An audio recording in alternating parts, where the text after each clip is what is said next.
It all starts after the so-called Day of Reversal, which left a trail of chaos and destruction. From that point on, the world entered a 100-year war against the demon race. This was a war that plunged all the kingdoms into complete darkness for a very long time. The result was catastrophic, with 290,000 dead from the Federation and 4.8 million civilians.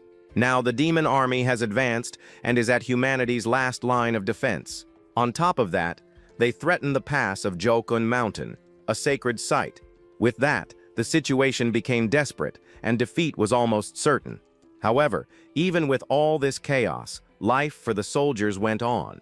Despite everything, their lives didn't change, with each one holding their post. Suddenly, a figure emerges from the darkness, asking about something called a transcendent. Approaching, our hero calls the guard sentry gate over for a chat. Then our main character grabs the guard's sword in a pretty intimidating way. The guard is frozen, completely caught off guard by the young man's actions. Turning his back, our hero asks if transcendents are exempt from duty. The guard, still a bit nervous, replies, "No, sir, they are not exempt." Our hero then warns him that there are a lot of people waiting to take him out for being careless.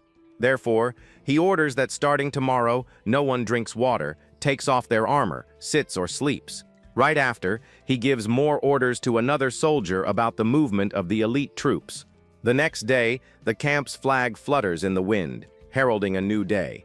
Inside a tent, our main character wakes up suddenly, looking terrified of something. A soldier enters the tent and wakes up our hero, who we now know is named Gate. He then realizes he was dreaming about his rookie days, which makes him pretty ticked off. Without wasting any time, our protagonist starts getting ready for another day of duty. Now on his feet with his sword in hand, Gate asks who was on watch last night. An elven archer named Scully informs him that it was Morris from the second magic class. She explains that the dwarf Moai caused a ruckus in the morning looking for him, and it woke everyone up. The problem is, the commotion draws the attention of the high-ranking officers, who are super strict. Because of this, Scully warns Gate that even if they let it slide, the higher-ups won't. Our hero then tells Morris to reflect on his actions because he's not covering for him anymore. Changing the subject, our protagonist asks the archer for the day's enlistment roster. Scully mentions that a scripture says this new group might contain a transcendent.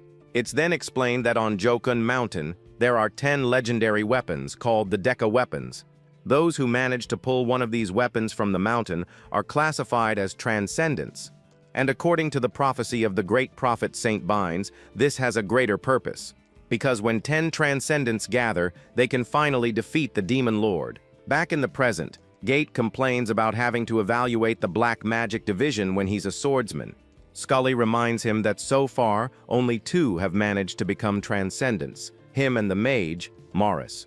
She believes in the prophecy and asks our hero to treat the next chosen one well when they show up.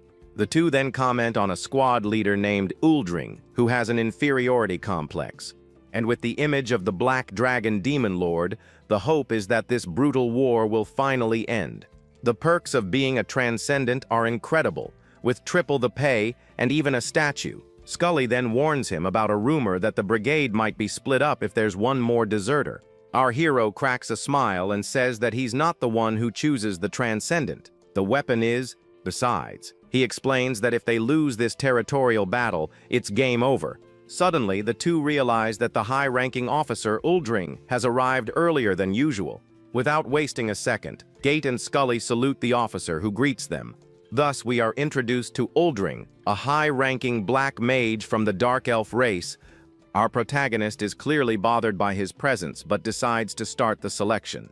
Right in front of them, several volunteers from the Black Magic Division are lined up awaiting orders. The crowd of recruits is pretty large, and they all seem anxious for what's to come. Gate observes them, and since they're black magic volunteers, he's already expecting to find some shady characters. And indeed, he thinks to himself that there are rotten people everywhere. The appearance of some of the new recruits already confirms our hero's suspicions. Taking a step forward, our protagonist yells for everyone to pay attention. He gets annoyed by their weak response, and demands they shout with twice the force. With the image of a tiger behind him, our hero asks how many times he needs to tell them. Finally, the recruits respond properly, yelling "Attention" with all their might. Satisfied, Gate explains that one of them will become a transcendent and remain in the unit, and even those who aren't chosen will be sent to important positions in the army. Finally, he calls up recruit number 7, the top of the class, named Swan, and says she looks apathetic. During the evaluation, our hero is startled by the eyes of recruit Zunia, number 29. Soon after, he notices recruit number 13, Nartz Windsor, the only son of a rich family. The Beckenberg family is known for its immense fortune and extremely valuable jewels. They are a noble house of dark elves, famous for their strong paternal heritage. Nartz wears so many expensive rings that his fingers are turning purple, showing he's quite spoiled. Gate then formally introduces himself as the instructor standing before them all. He reveals that he is a transcendent and the guide for the special task force they will be a part of. The recruits are shocked and wonder if the sword on his back is a Deca weapon.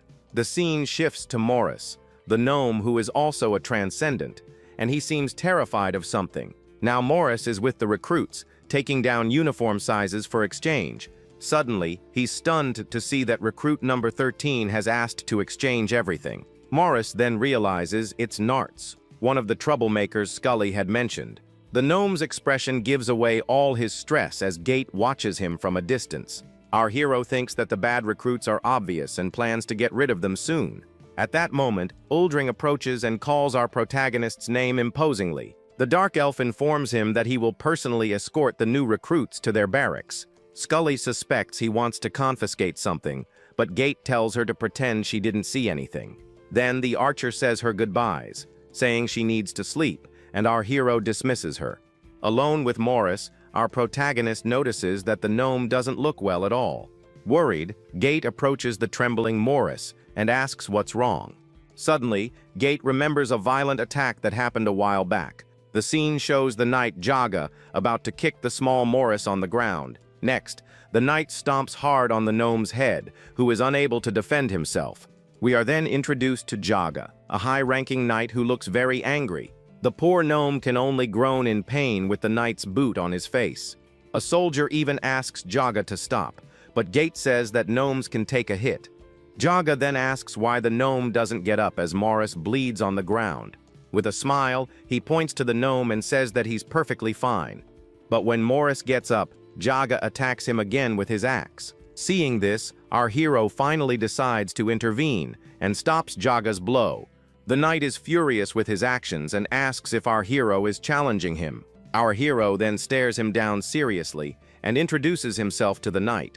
He even asks if Jaga wants to get another scar on his face, as a threat. Our protagonist's glare is terrifying and shows he's not messing around. The scene then takes us to the vague prophecy from the scripture, which is still a great mystery. And as the long wait dragged on, someone finally pulled a Deca weapon, and those were Gate and Morris, who became the troop's new transcendents. But many soldiers doubt the prophecy and treat it as a simple legend. And in the midst of this brutal war, the balance of power is extremely fragile, because this balance is maintained only by the hierarchy and power of the strongest. With so many different species in the army, the order needs to be even more rigid.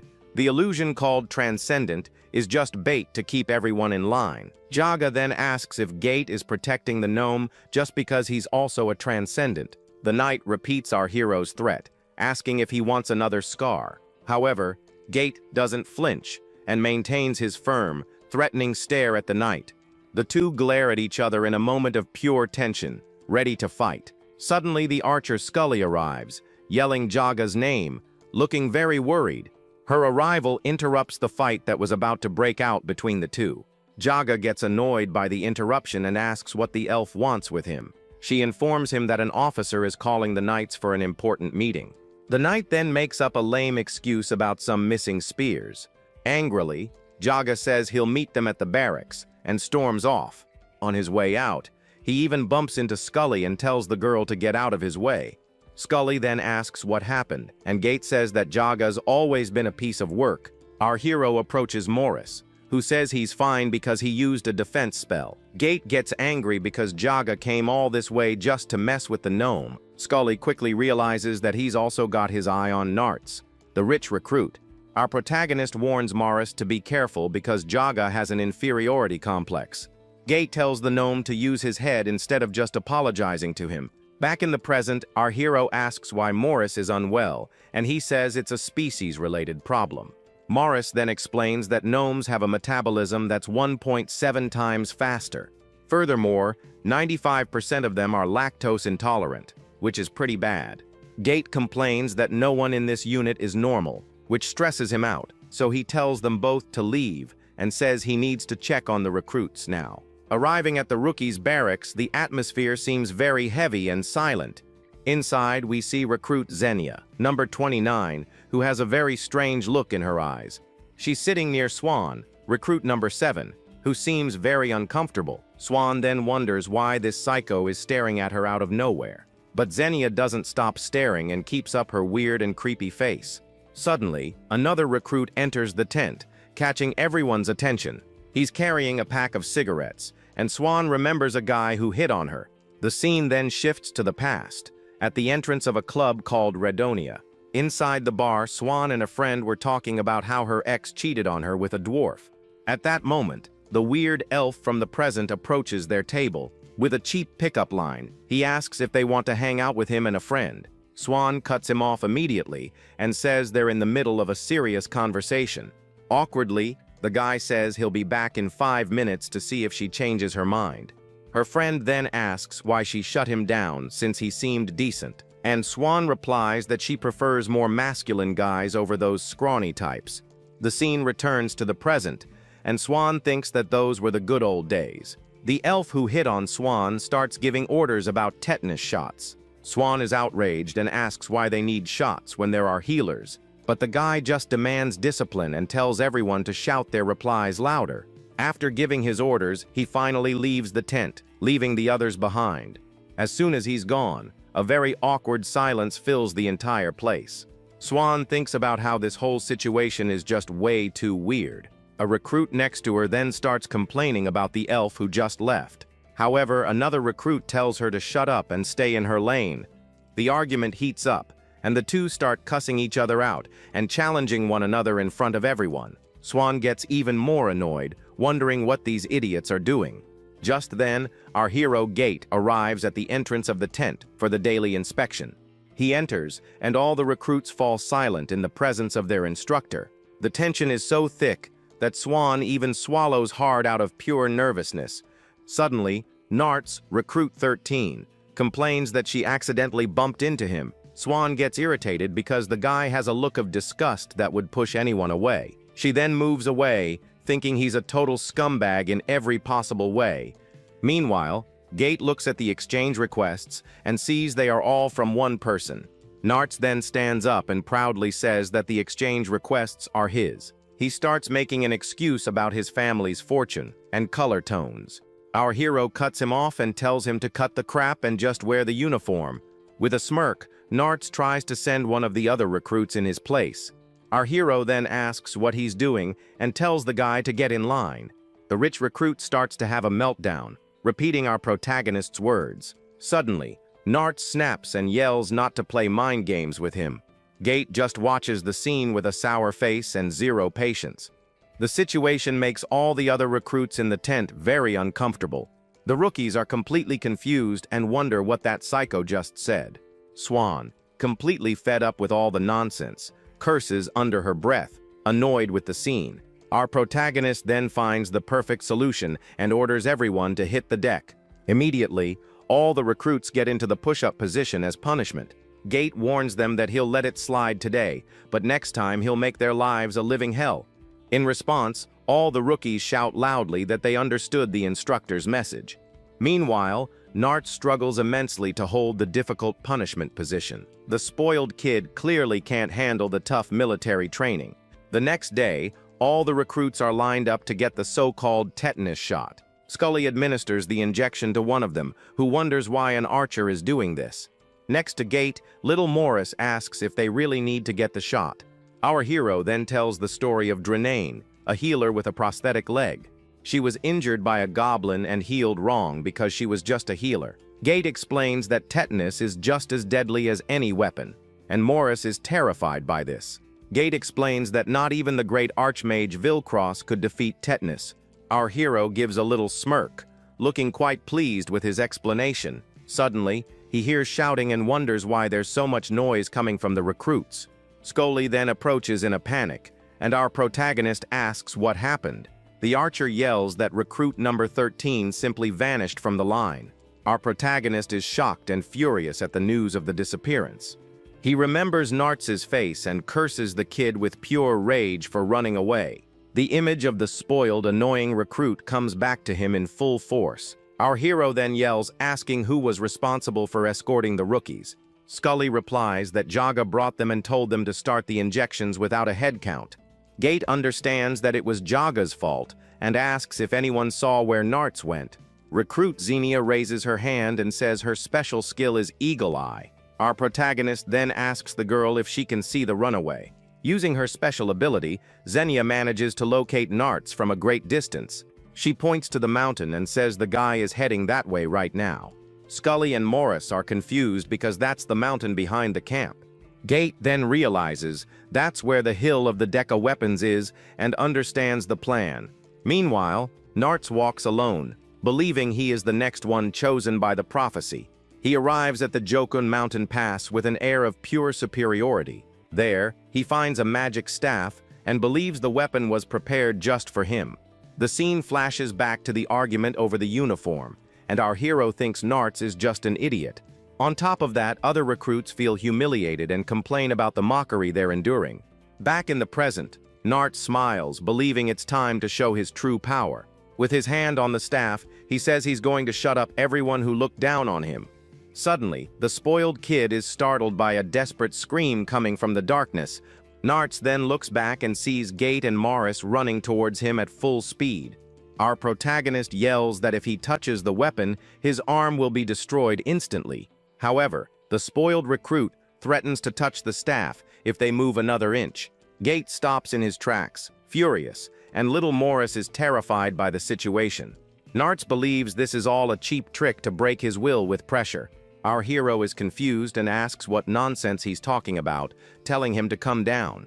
The young man then introduces himself as the heir to the Beckenberg family and accuses Gate of being afraid. Our protagonist explodes, yelling that Nartz has the lowest score of all the recruits, and that his strength and magic are so weak they're like a tree goblin's. He even tries to explain that not even a transcendent can pull the weapon without a ritual. The rich recruit asks if our hero is judging him like any ordinary person. He believes that incredible people face rejection, and that his destiny is to guide the foolish. Therefore, Nartz decides he will pull the Deca weapon and accept the destiny given to him. Gate screams desperately for him not to do it, but it's too late to stop him, and with an intense purple glow, the weapon reacts to Nartz's touch, surprising him. The weapon unleashes a violent purple energy that hits Nartz head-on with immense force. The spoiled recruit is thrown backward, with no chance to react to the Deca weapon's power. Seeing the scene, our hero and Morris rush to help, while Gate curses the kid out. Nartz is now on the ground, crying and drooling, completely defeated by the weapon. Morris approaches and wonders what that pathetic creature on the ground is. Our protagonist then tells the gnome to get down the mountain because there's no more time. Meanwhile, elsewhere, black magic is explained as a very dangerous curse. Cladring then announces that today's training will be resistance to the devouring mist. Swan thinks the ability is useful, but it also hits allies, which is why they train resistance. The Dark Elf then summons a large sphere of black magic to begin the training. All the recruits enter the mist with protective cloths, one by one, in order. And the girl reflects that the only reason for this would be if one Dark Elf attacked another. Suddenly, Uldring yells for everyone in there to remove their protective masks immediately. Swan is furious with the order and clutches the cloth on her face in disbelief. She complains that the training is barbaric and only serves to force them to adapt. Without protection, all the recruits start to feel sick and suffocate in the mist. The instructor then approaches one of the rookies who is suffering from the training. The Dark Elf holds him tightly as the young man cries out in pain from the magic's effect. To make matters worse, Uldring orders everyone to sing a military song in the middle of the chaos. In the midst of it all, recruit Swan remains standing, firm and strong, enduring the pain. Swan cries in pain and thinks that Uldring is a very cruel kind of guy. Uldring says that a transcendent becomes his assistant, but the treatment is anything but good. The girl then wonders if she could put up with the mood of that guy she hates so much. However, the rewards of a transcendent are great, and she decides she will persevere. She thinks the system has its flaws, but being a transcendent would free her from annoying veterans. Prochling Arva finally ends the training, and the girl is relieved it's over. Already outside, everyone rests for 5 minutes before the next stage of the day. Swan then reflects that being an orphan, she just wants to save money and get out of the army. Her only goal is very simple, not to die and to live for at least 500 years. Suddenly, Uldring notices the arrival of our hero and Morris in the distance. Swan also sees the two approaching and is very curious about the scene. Our protagonist then arrives carrying Narts on his back, and Swan thinks he got caught. Uldring approaches and asks our hero what happened, and if the kid is dying. At that moment, Scully arrives in a panic and says there are no healers nearby. Gate asks Morris if he can help, but the gnome says that buffs and healing are two different things. The dark elf also says he can't do anything since his magic only causes damage. Our hero tells Scully to look again, and she runs off to check the holy water fountain. Then, recruit number 7, Swan, raises her hand, drawing everyone's attention. She says with confidence that she can solve the problem using her black magic. Uldring and our protagonist are shocked and ask what she just said. In disbelief, Swan analyzes the situation and realizes Narts has a cursed creature on him. It's a type of magical parasite called a dentacula that's sucking his life force. The girl explains that she can weaken the parasite using a black magic spell. However, Uldring doesn't believe her and tells her to stop talking nonsense and wait for the healers. Our hero then agrees with the idea and says that since it's an emergency, she should try. He adds that if it doesn't work, they'll just wait for help to arrive. Swan then asks to borrow Uldring's staff, leaving the dark elf quite surprised. With the weapon in hand, the girl positions herself to begin the spell on the fallen recruit. A purple aura surrounds her as strange words come from her mouth.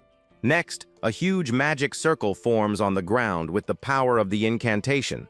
The spell then hits Narts head-on, and the young man begins to writhe in pain. The dark creature that was attached to him starts to break apart bit by bit. Swan finishes the spell, and the parasite completely disintegrates in the air. The last fragments of the shadow vanish, and everyone falls silent. Gate, Uldring, and Morris are open-mouthed, unable to believe what they just saw. Slowly, Narts wakes up, looking much better and a little confused by everything. The girl looks tired but maintains her composure after using so much power. Uldring then looks at our protagonist and admits that the recruit is quite useful. The scene then shifts to a dark night over the walls of a distant fort. Suddenly, we see a nightmare with a giant demon and Swan trapped among skulls. During the night, a carriage arrives at the fort, bringing the military police. Inside a tent, Scully informs our hero that the police have arrived for the case. She asks what's going to happen to Narts, and Gate says they'll sort it out soon. The archer is still shocked by the arrogance of the kid who thought he was a transcendent. Suddenly, little Morris runs into the tent, calling for our protagonist. With a panicked look, he announces that they've both been summoned to the officer's room. Our hero then wonders why he and the gnome were called in there together. The scene then shifts to the officer's room, where the tense meeting will take place. Inside, our protagonist and Morris wait with sour expressions for the conversation. The mood is very heavy, with Narts in bed surrounded by very important people. An officer begins to defend Narts, saying he's a model soldier who was just confused, and that this confusion created a crisis of inferiority for the troop's transcendence. Furthermore, he accuses our hero of ordering the act out of jealousy for the recruit's position. Our protagonist is furious with the lie and asks what kind of joke this is. Pretending to be sad, the officer says that it's all his fault for being their senior. Next, a man with rings says he will discipline the two soldiers for the incident. And this man is Jaga, the knight who hates our protagonist and little Morris. The officer turns his back and says he feels devastated by the whole situation. Jaga then reaffirms that the two soldiers will be punished very severely soon. Our protagonist seethes with anger, thinking that this guy is a garbage human being. Little Morris panics and denies the accusation with all his might. Suddenly, a giant named Moai yells for the gnome to shut up immediately. Then, a woman approaches and says she is very disappointed in both of them. She is Rebecca, the company commander, and she looks very let down by the situation. The commander then tells them to admit their mistake and reflect on their actions. Our hero cuts Morris off and says he's still adjusting to the unit. Gate takes all the blame and confesses that he was the one who gave the order to the recruit. Rebecca praises our protagonist's attitude and scolds Morris for not confessing. However, the police officer says that even with a confession, the case cannot be ignored. The commander then asks to be excused and approaches the officers for a private chat. She reminds the officer that the two are transcendents, and that changes the whole situation. Rebecca threatens him, asking what his rank is and if he wants to die right there. Right after, she says she's just kidding, and that the higher-ups don't want any trouble. The commander then tells him to leave the punishment to them and just report the details. With the police gone, Moai says that everything was resolved thanks to Rebecca's intervention. But the commander seems very angry about something and glares off to the side. She tells Moai to see her later, and the giant agrees, terrified of the woman. Jaga then appears with a smile and says the two were very lucky this time. He hands them a paper with the punishment, 7 days of running and 10 laps around the courtyard. Morris is desperate, but our hero says this is normal and tells him to get used to it. The scene shifts to the recruits' training, with the distribution of magical equipment. Next, they crawl under barbed wire and march in formation in the middle of the rain. And to finish the training, they fire blasts of magic at distant targets on the field. 5 weeks pass, and we see recruit Swan carefully cleaning her boots. A colleague compliments the shine on her boot and asks her to clean his too, but she refuses. 2 recruits comment on the assignment interview that only the best will get to do. The girl thinks that she's adapted to everything in the army, but there's something that really bothers her. And that something is Nartz, who is lying in bed, drooling and snoring loudly. Swan regrets saving his life and thinks she should have just let him bite the dust. Suddenly, an officer arrives and announces that the midterm evaluations are on the board. All the recruits rush to see the results, and Swan is shocked by what she sees. She can't believe that Nartz is in 3rd place with such high scores, and wonders what he did. Next to the board, Nartz compliments an officer's armor, who thanks him for the praise. Swan realizes that the officer is obviously sucking up to the spoiled recruit. She wonders if he's trying to turn Nartz into a transcendent. No matter what, the scene then shifts to the regular soldiers' barracks in another part of the fort. Our hero is furious about Nartz's score, and Morris explains why. It turns out that Jaga gave him the highest scores in every possible category. Gates says the scores don't matter, but Morris explains that in the Central Brigade they do. The gnome wonders if Oldring will just stand by and watch Nartz become his assistant. Morris asks if our hero isn't angry, and he says he expects nothing from humans. The gnome is impressed by our protagonist's calmness and disgusted with Jaga. Back with the recruits, Nartz complains of thirst and asks for some holy water to drink. An officer then yells and asks who's on water duty, and Swan and Xenia report. He orders the 2 to fetch water, and they leave to carry out the superior's order. The 2 carry a heavy pot, and Swan complains that they should make the giants do this. The girl then sits down to rest, and Xenia offers to switch places with her. Suddenly, Swan notices some portraits on the wall and asks what those paintings are. Xenia explains that they are portraits of war heroes from each of the battlefronts. Swan mocks one of the portraits, saying the dark elf is the ugliest of them all. She says he's so ugly he could scare away demons with just his face. Zanyo then reveals that the dark elf in the portrait is actually her father. The girl is in shock and awkwardly tries to fix the situation by complimenting the guy. She thinks that besides Nartz, now she has to deal with a guy who's a hero's son. Swan then asks why he's here, and Xenia says it's to serve his country. She wonders what he's thinking and if he sees her as some poor wretch. The scene then shifts to Xenia, thinking about which part of a mug is the safest. While they fill the pot with water, the 2 talk about their future assignments. Swan says she'll try for the extraction, and if she fails, she'll stay in the Central Brigade. And Xenia says that Nartz was called in first for the consultation because of some issue. Scully is outraged by the situation, but the officer says the decision is final. Morris then wonders if Nartz is some kind of masochist who enjoys suffering. The spoiled recruit confirms his decision, and Jaga is already thinking about the benefits he'll get. Nartz then says he will remain in the Central Brigade, to everyone's surprise, and he even applies for the position of knight, imagining himself in armor. Everyone is in shock at Nartz's decision and doesn't understand the situation at all. Jaga turns pale and can't believe what he just heard from the young man. The knight starts to sweat and wonders what kind of madness he just heard. Suddenly, Moai congratulates Nartz on his choice and says it was a courageous decision. He even comforts him, saying that aptitude and species are very different things. Klaus Morris then approaches our protagonist and asks what is going on. Our hero gives a very mysterious smile, leaving the little gnome even more confused. Later, the two are walking carrying backpacks, and Morris asks what it all means. Our protagonist simply replies that he'll find out soon enough what's happening. He thinks that Jaga contacted Nartz's parents and received a bribe for it. And since Nartz bragged to all the officers, he couldn't back out now. Our hero explains that the kid is desperate for attention and dreamed of being a transcendent. And with that dream shattered, he now has only one option left to follow. He's going to seek out the only person who gave him attention this entire time in the army, the officer who supported him from the beginning and gave him the best scores on the evaluation.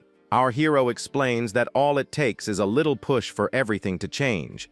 Morris then remembers what Geit said during the run about the knight's uniform, and the plan was simply to get rid of the unit's torture officer once and for all. In other words, our protagonist set a perfect trap for Jaga to fall into. He called the plan Project Jaga's Contradiction and executed it masterfully. The scene then returns to Uldring, analyzing Nartz's papers in the officer's tent. He's shocked to see that the kid is an honor student and can't believe it. Suddenly, Jaga appears with a smile, and Uldring starts connecting the dots. A puzzle forms, and he understands the knight's plan to get ahead. Jaga would get a bribe from Nartz's parents, and Uldring would have to put up with the spoiled kid. The dark elf realizes he's screwed and tries to argue with Jaga about the decision, but the knight just scoffs at him and asks if he can't even train his own assistant. Uldring is furious and wonders if he'll have to endure this humiliation in silence. Back in the present, Nartz makes his surprising announcement to everyone present. He says he will remain in the brigade and apply for the position of knight. Jaga turns pale, while Uldring lets out a loud laugh of pure satisfaction. The giant Mawai finds the kid's choice very unusual, but approves it on the spot. Anhydring seizes the opportunity and says that Jaga treated Nartz without prejudice and with care, and that he passionately advocated for an end to the role barriers between species. Therefore, Uldring suggests that the higher-ups recognize Jaga's sincerity and laughed. Mawai says that in the end, sincerity always wins, and Jaga tries to argue against the decision. Uldring then provokes him, asking if someone received a bribe or forged the scores. He even tells the knight to accept the result and obey the chain of command. Jaga is furious but can't say anything in front of the officers and Nartz. Besides, he never imagined that the true mastermind behind it all was our hero. Our protagonist thinks that it's not over yet, and that there's one last move to make. Seeing the whole scene, Morris becomes convinced that the real demon here is Geit. The scene then shifts to a dark forest, with a strange animal watching something. A troop of soldiers marches in tight formation, following the commander's orders. And among them is Xenia, who finds a strange little rock on the forest floor. She picks up the object and keeps it as a souvenir while Swan watches from a distance.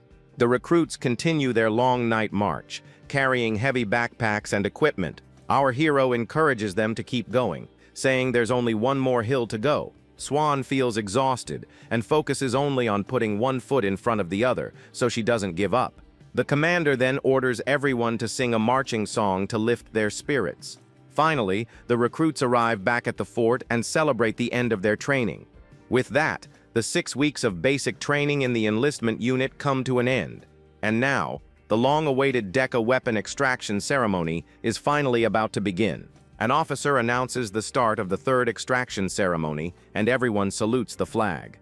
Morris wonders why it's the third time, and our hero says there have been over 100. Our hero explains to Morris that if the prophecy is right, it all ends in the 10th round. An officer with wings then begins the ceremony. Speaking of their noble tradition, she announces that the recruits from the Black Magic unit will begin the final extraction. Gate yells for the rookies to step forward and says the class has 2 candidates. He then calls Recruit 29, Zinnia, and Recruit 7, Swan, for the test. The 2 warm up for the challenge, and a purple magic aura surrounds their bodies. The officer announces that Zinnia, the second in the class, will be the first to attempt the extraction. Zinnia then informs Swan that she will be the one chosen to become the new Transcendent.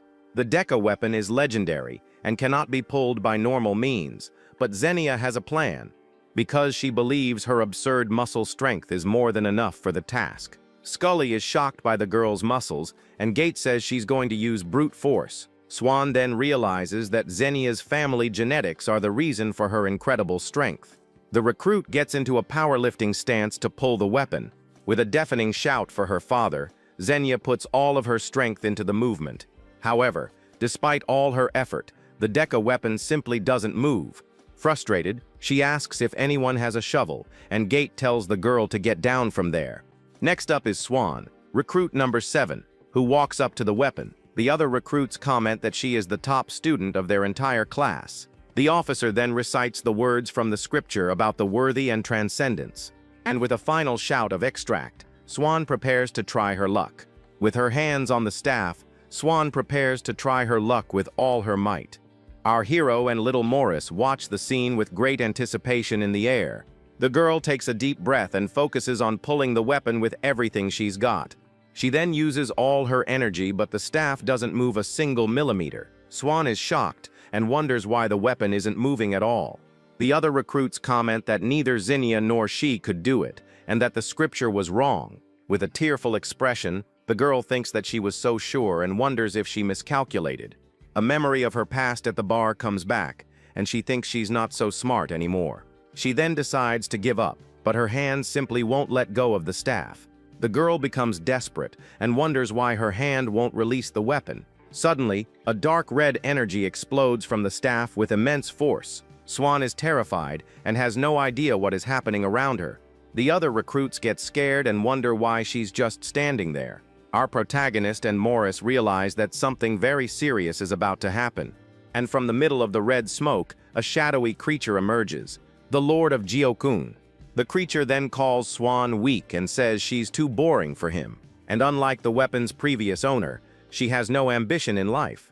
The Lord then reveals that she spends her nights reading silly princess romance novels, and that on weekends she gets wasted and gets shot down by every guy. Swan yells that's in the past, and the Lord says that's why she always fails. The Lord then says he prefers her to Narts and Zinnia, and grants her the weapon Jet Black Dew. Swan has a bored expression, not really caring about what just happened. The creature explains that the weapon is corrupt, but because she's lazy, she can be trusted. The Lord then announces that from now on, the Deca weapon belongs to her by right. She thinks it's nice that the Lord trusts her, but her favorite book is not a silly romance. Suddenly, the girl gets angry and yells that her book is actual literature.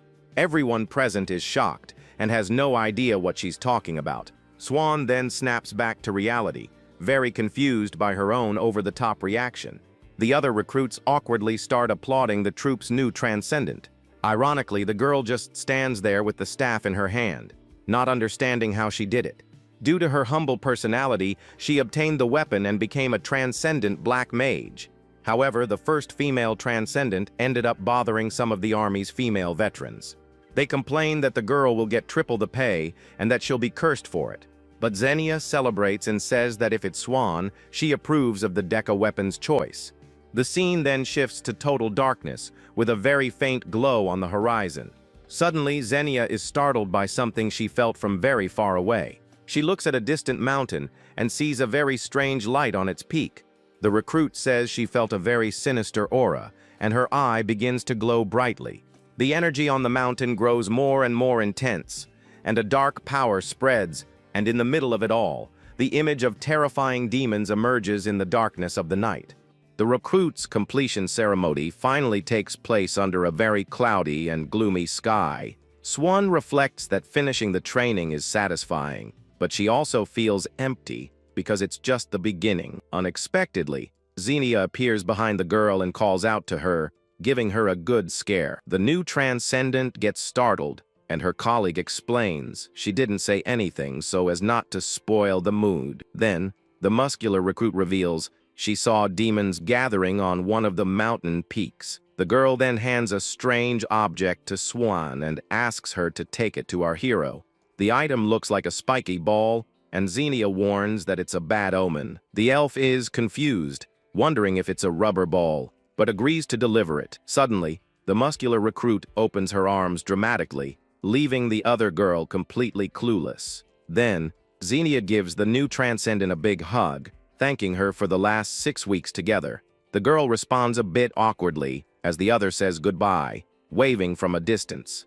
In the background, 2 other recruits who fought at the beginning are hugging and crying as they say goodbye. The carts start to leave, and the new transcendent, losing her patience, tells the others to be quiet.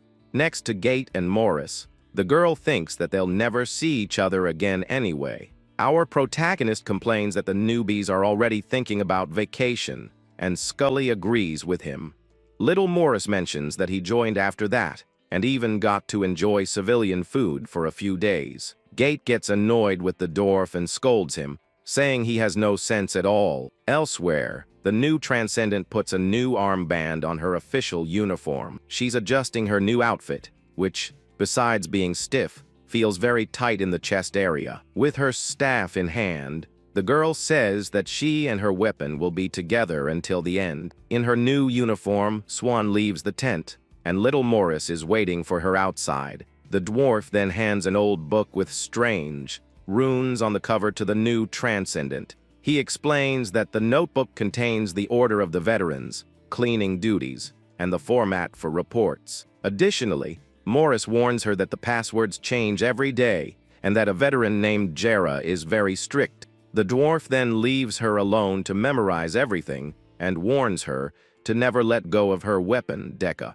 With a focused look, the girl stares at the book confidently, as memorizing is her specialty. While studying, the elf hears a strange noise coming from somewhere nearby and gets curious. The sound was coming from our hero, who was training with his sword, starting with 1 repetition. Then, he performs a powerful strike called Stone Splitter Cut, a sword technique that splits rocks. From the tent, the girl watches the training and wonders if that brute force technique works in combat. Suddenly, the new transcendent remembers the strange object Xenia asked her to deliver. The scene cuts to Uldring reading a book and letting out an evil laugh, looking very pleased. The dark elf walks along happily, thinking about what he'll teach the rookie first, since she's smart. Passing by another tent, he yells at someone, telling them to at least take the dirty clothes out of the locker. He continues on his way, humming happily about having found the new assistant. With a serious expression, the dark elf gets the attention of 2 people who are nearby. Right ahead were 2 veterans who are about to be promoted to officers. One of them is Jera, a high-level healer elf known as the Serpent Eyes of the West. The other is Azin, a high-level giant tank nicknamed the Muscle Brain of the South. The dark elf, who was a demon to the newbies, now looks like a simple recruit in front of them. The veteran Jera asks the dark elf why he's smiling so much. Azin pressures him, complaining that a rookie got an assistant before they did. With a smile, Jera tells the dark elf to bring the assistant to the recreation room. The dark elf grumbles that the new transcendent is still in her protection period. The healer overhears the comment and becomes furious with the dark elf's audacity. Then the giant hits him hard, asking if he's challenging her. Intimidated, the instructor falls to the ground and agrees to bring the girl immediately. He walks away feeling miserable as he heads toward the rookie's tent. Inside the tent, Swan is sitting on her bed, waiting for her next orders. The dark elf enters and calls her outside, praising the girl's good posture. Outside, he's smoking and asks her if she uses a certain type of herb, and she says no. The instructor seriously warns her to never do something like that. The girl looks at him with a serious gaze and firmly replies that she won't. She asks if he isn't a veteran too, and he explains that the hierarchy is strict. He warns her that he can protect her from many things, but not from the veterans. The dark elf advises her to keep a low profile and get used to the situation. Elsewhere, our protagonist is examining some important documents. He finds the report on the strange object the girl received from Xenia. The paper identifies it as an unusual demon eye found in the 9th region. He remembers the girl saying that Xenia found it and becomes tense with the information. Before the demon eye turned completely purple, an attack team had invaded enemy territory.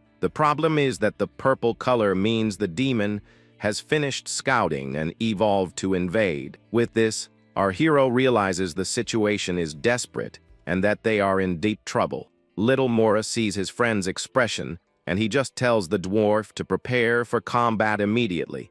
Then the gnome explains that the officer on duty has disappeared and is probably sleeping in the barracks. Furious, the protagonist runs off, muttering about the officer, while his friend asks where he's going. He knows that without an officer on duty, and with the veterans on leave, the situation has gotten even worse.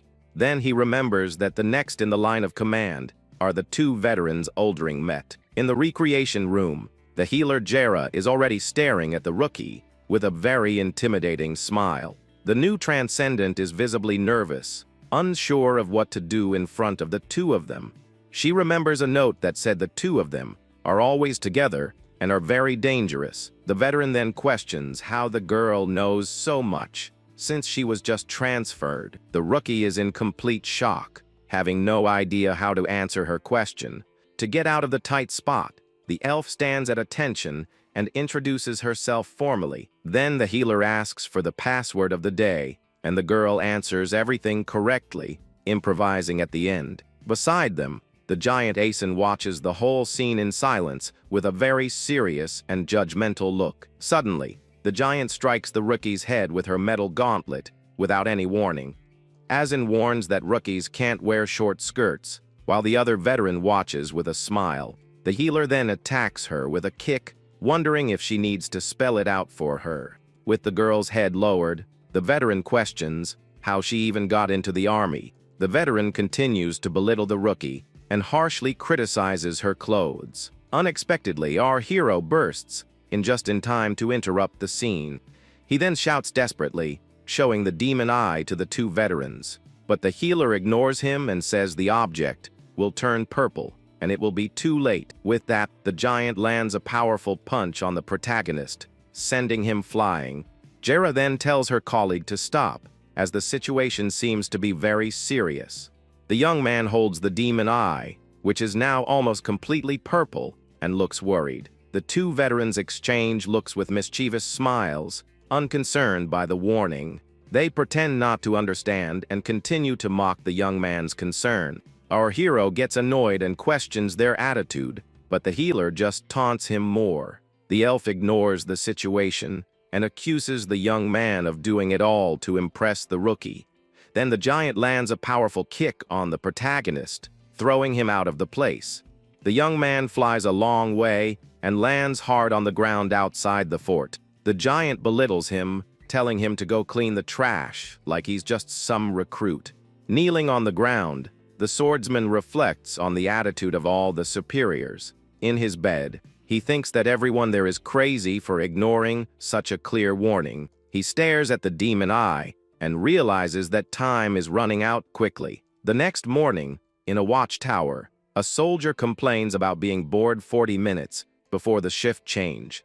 A soldier approaches little Morris, who is on guard duty, and asks him to tell a story. Suddenly, the soldier gets terrified and points to something awful behind the little dwarf. Little Morris then bursts out laughing and says the soldier's acting was terrible, but the joke ends when a giant demon appears behind them, sending the soldier into a panic. The scene focuses on the demon eye, which is now completely purple, indicating the imminent danger. It's revealed that the previous scene was a joke, and Morris makes fun of his colleague's bad acting. The soldier is shocked by the monster's appearance, while the little dwarf keeps laughing. It's explained that the world is in an unstable ceasefire after a century of war against the demons. Over time, the stains on the battlefields began to slowly fade away. The swords that once fought were now silent, and forgotten amidst the vegetation. But the Federation forgot its oath, and the soldiers only cared about relaxing in the barracks. This led to a wave of desertions and absences, with officers and soldiers abandoning their posts. No one noticed until the last line of defense was breached by a creature called a Wurgle. With the title card of the series, the tension for what's to come only grows. Immediately, a soldier sounds the warning horn to alert everyone of the imminent invasion. The sound echoes through the fort, and a soldier's desperate shout announces that a demon has arrived. The soldiers on the wall are in shock, wondering how the creature got past the barrier. The giant demon then appears on top of the wall, staring at the soldiers with a menacing look. Fear is so great that one of the soldiers feels sick to his stomach upon seeing a demon for the first time. Because it's a low-class but high-level demon, the pressure it emits is overwhelming. Most of the soldiers can't handle the despair and pressure, feeling nauseous. To make matters worse, its aura and thirst for battle were even stronger, and it moves into attack. One of the soldiers is completely terrified by the creature's imminent attack. He tries to defend himself, but the monster's blow is too strong and hits him squarely. The battle descends into chaos, with the creature attacking and knocking down several soldiers. Another soldier faces the demon up close and is frozen with fear, asking it not to come any closer. The creature ignores the plea and approaches the young man on the ground, who can only groan in pain. Suddenly, our hero appears with an expression of pure fury and determination on his face. He then leaps toward the monster with the full moon in the background, preparing to attack. His eyes glow with a yellow intensity, showing that he's not messing around. With his weapon, Deka, he unleashes a powerful and precise strike toward the creature. The blow lands squarely on the monster, and it lets out a cry of pain, feeling the impact of the attack. The creature roars in fury, its face wounded by the swordsman's accurate cut. The protagonist lands in a combat stance as the demon stumbles from the blow. With his breath ragged, he realizes this isn't an illusion but a harsh reality. The situation is real, and the wounded monster still faces our hero, ready to continue the fight. From the top of the wall, the new transcendent Swan is in shock at seeing a real demon. Meanwhile, the archer Scully and her squad get into position to provide support with their arrows. The scene shows the soldiers surrounding the creature in the courtyard, preparing for a team battle.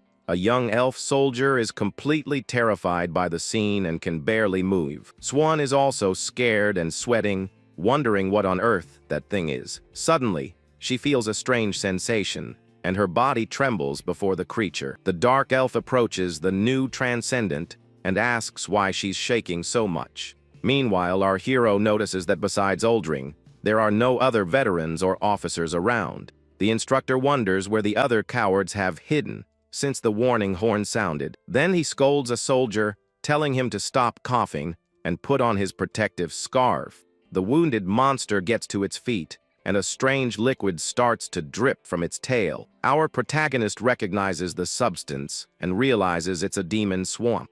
It's explained that the reason Wurgles are so dangerous isn't just because of their aggression.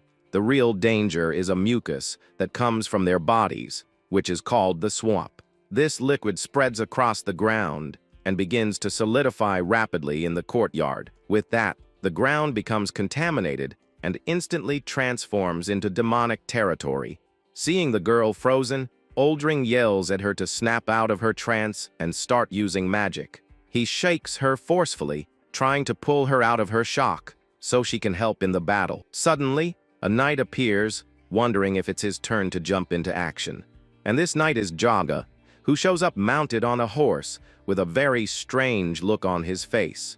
The archer Scully gets annoyed and yells at him to get out of the way and not block her view. He tries to attack the monster but is hit and thrown far away with no chance to react. Amidst the focused fire, the new mage is completely disappointed with her own behavior. She sees the fallen knight and thinks that even that idiot had the courage to fight. The girl continues to tremble, unable to move, and questions what kind of transcendent she is. The scene shows our hero and the others preparing to face the creature again. Our hero explains that if the monster's body is taken down before the mucus hardens, the swamp disappears. He remembers that the creature has already been analyzed, so there's a strategy for the battle. The Wurgle hasn't fully developed yet, so its skin is still very soft. Because of this, he moves forward, aiming specifically at the membranes of the monster's joints. He then focuses on the joint around its neck, as that is the creature's vital point. Then the swordsman unleashes a powerful strike, planning to cut the weak spot in one go. The attack hits the monster, leaving some cuts, but the creature remains standing despite its injuries. The protagonist is in shock because his attack was blocked, and he doesn't understand why. The creature used its arm to defend itself, and the force of the impact throws him backward. He loses his balance and falls, completely confused by the monster's unexpected defense. The young man realizes this defense wasn't due to intelligence, and that the situation is much more complicated. He understands that protecting its neck is a primitive instinct, and remembers a deserter. Despite the failure, he doesn't give up and prepares to attack again with his sword. Suddenly, tentacles of dark magic appear and bind the creature, immobilizing its movements. The dark elf then taunts the monster, saying it's just big and a useless piece of junk. Seeing the chance, the other soldiers shout for Uldring, asking for tactical orders for the attack. The archer Scully also joins the chorus and desperately shouts for attack orders. Only then does the dark elf realize he is the highest ranking person and the commander. Under pressure, he panics and yells for Morris to use buffs, and for everyone to attack with everything they've got. The little dwarf obeys and casts a protective light magic in an area to strengthen the soldiers. With the commander's order, the archer Scully and her squad fire a shower of arrows. The projectiles hit the monster squarely, which was already trapped by the instructor's dark magic. The dark elf then seizes the opportunity and casts an even more powerful spell. With this, the magic of eternal sleep binds the creature with strong, shadowy chains. Even so, the monster struggles with all its might, trying to break free from the chains. The instructor panics because the spell is breaking apart too quickly for his liking. Desperate, he yells for our hero to do something while the young man concentrates. The swordsman then grips his weapon firmly and waits for the perfect moment to strike. But the dark elf has no patience and yells at him to attack before the creature escapes. The magic chains begin to break, and the monster is one step away from freeing itself. The commander keeps shouting, but our hero focuses entirely on his target, ignoring everything else. With a deafening roar, the creature finally shatters the chains and breaks free. At that exact moment, the protagonist sees the perfect opportunity and shouts that now is the time. He charges forward with all his might and prepares to deliver a finishing blow with his sword. Deca. With a look of pure fury, the young man swears he will end this threat once and for all. In the background, two other soldiers watch the scene, completely shocked by his courage. Our hero's strike leaves a trail of destruction in its path across the courtyard, and with a single precise attack, the monster's head is severed and flies through the air. The archer Scully and her companions are left with their mouths wide open, unable to believe the scene. The dark elf, the new mage, and the young soldier are also frozen and impressed. With a single blow, the creature's head is sent flying through the air under the light of the full moon. Then we see the Federation's swordsman, panting and exhausted after the intense battle. The monster that infiltrated the unit has finally been successfully eliminated by our hero. But all that effort came at a price, and the young man collapses to the ground, completely drained. Far away on a mountain, a dark and sinister energy begins to manifest. A giant eye then opens, revealing the presence of an even more powerful creature. The new demon lets out a deafening roar that echoes throughout the entire surrounding region. With its cry, a horde of smaller, bizarre demons emerges from the shadows in obedience. It is revealed that this creature is a Grotna white-bodied, higher-level demon. A screen explains that the Wurgle's mucus creates a swamp that helps demons breathe. Furthermore, the solidified goo becomes a base of movement for low-class monsters. Elsewhere, our hero runs to the Federation's command and control headquarters. Inside, a woman with wings is at her desk and seems to notice something strange happening. She then picks up a message that arrived the previous day, wondering what it is. The letter was sent by our hero, warning about the invasion and the absence of the officers. The winged woman is shocked as she holds the evidence he sent, the demon eye. The scene then cuts to the conference room of the Federation headquarters officers. The winged woman bursts into the room, desperate to warn everyone about the emergency situation, but she stops suddenly when she sees the officers looking intently at a crystal ball.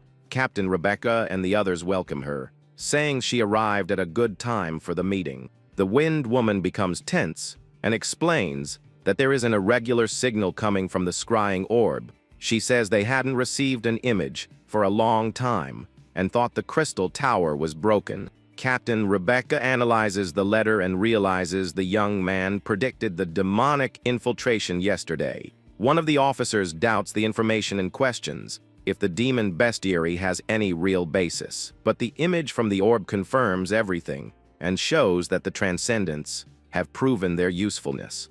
A more serious officer says that with the border destroyed, there's no time to waste, and they must advance. However, another, older officer reminds everyone that they are in a ceasefire period.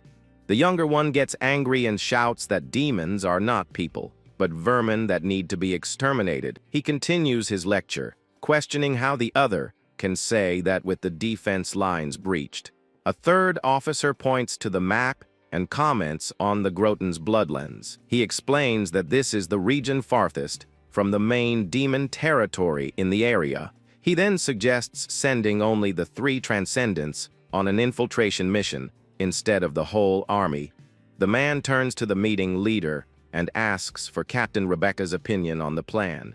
The winged woman is then asked what decision she will make regarding the situation. On the wall, the little dwarf asks his friend if he won't be punished for breaking the chain of command. The young man replies that it's an emergency, and he no longer trusts his superiors as the swamp spreads. Our hero observes the goo and understands that the Wurgle only moved so much because of another swamp.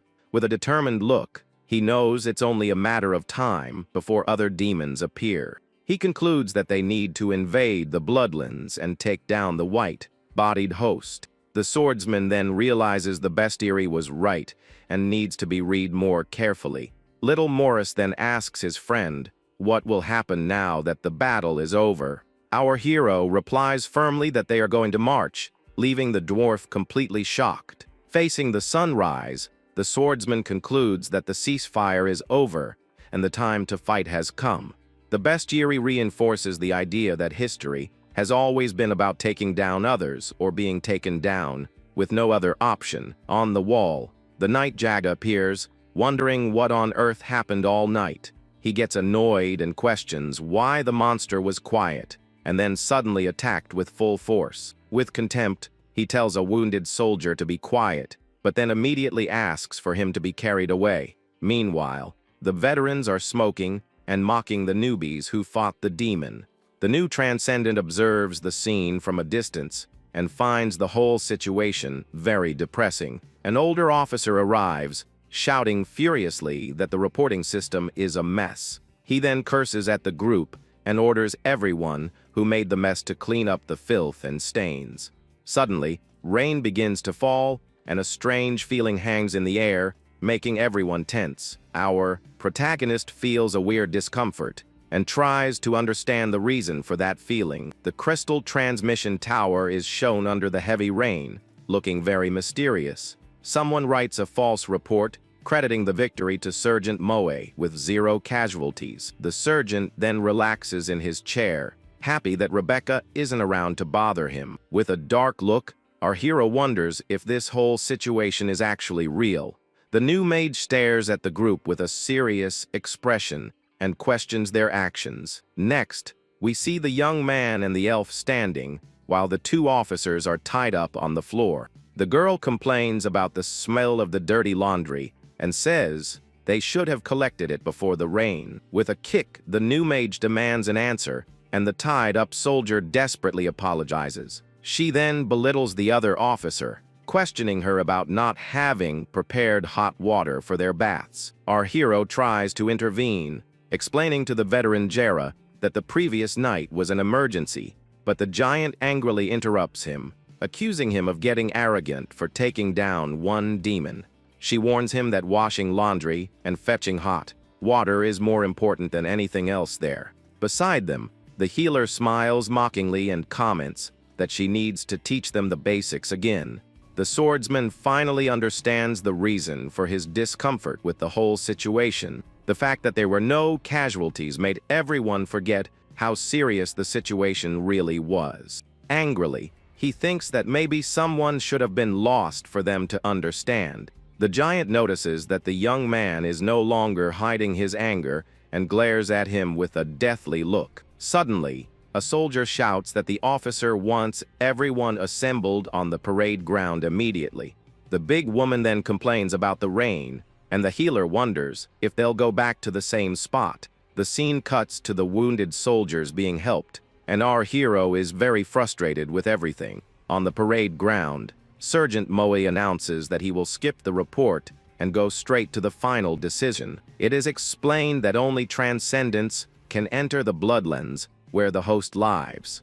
Their Deca weapon has a function that makes it easier for transcendents to breathe in swamp zones. The sergeant shouts that the transcendent troops will go first as the mission's advance team. He orders that after they take down the host, they must signal for the rest of the forces to advance. The protagonist then says that with so many demons in the way, this order is basically a suicide mission. The sergeant becomes furious and questions him for talking back to a superior's order like that. The new mage observes the young man and thinks that he ignores the pressure and points out what is wrong. Our hero then insists that there is no time and that they need an immediate advance order, but Sergeant Moe ignores the warning, talking about soldierly spirit and that he believes in the three of them. He then sends them to clean up the area and prepare for the mission at dawn the next day. With the assembly dismissed, the swordsman is furious with the absurd order and the lack of awareness. It is revealed that fully evolved Wurgles will cross the border later today, making everything worse. The young man realizes that every second counts when a mysterious feather falls right in front of him. The feather then lands gently on his chest, leaving the protagonist very confused by the scene. He then looks up and sees something flying at high speed across the rainy sky. Suddenly, Captain Rebecca lands in the middle of the courtyard, surprising everyone present. She goes straight to the swordsman and grabs him by his clothes with a very serious look on her face. The young man recognizes her immediately, as she is the captain who was at the command headquarters. Right after, the captain's elite squad also lands in the courtyard, ready for action. Sergeant Moe is completely shocked and asks how she managed to get back so quickly. Rebecca then shows him the false report and asks if he was the one who wrote it. Desperate, the sergeant tries to explain himself, but the captain doesn't seem willing to listen. Without patience, she grabs him by the neck with her clawed hand and lifts him off the ground. The winged woman then hits him with a powerful kick, making him groan in pain from the impact. She crumples the false report and accuses him of writing a novel instead of a document. The captain questions if he thought the transmission tower was just there for decoration. The captain continues her lecture, saying she doesn't even need reports to know what happened. Looking at the protagonist's group, she knows it's obvious what really went on there. In that moment, she realizes who was putting in the effort and who was just relaxing and doing nothing. With the false report in her hand, the winged woman tears it up with all her strength in front of everyone. She then spreads her wings and shouts for all personnel to pay close attention to her. Starting today from this very hour, things are going to change drastically for everyone there. The commander announces that she has received an emergency order from headquarters and that this is not a drill. She orders all personnel in the unit to prepare themselves with full combat gear. With that, the captain declares that all of them are finally going to march together to war.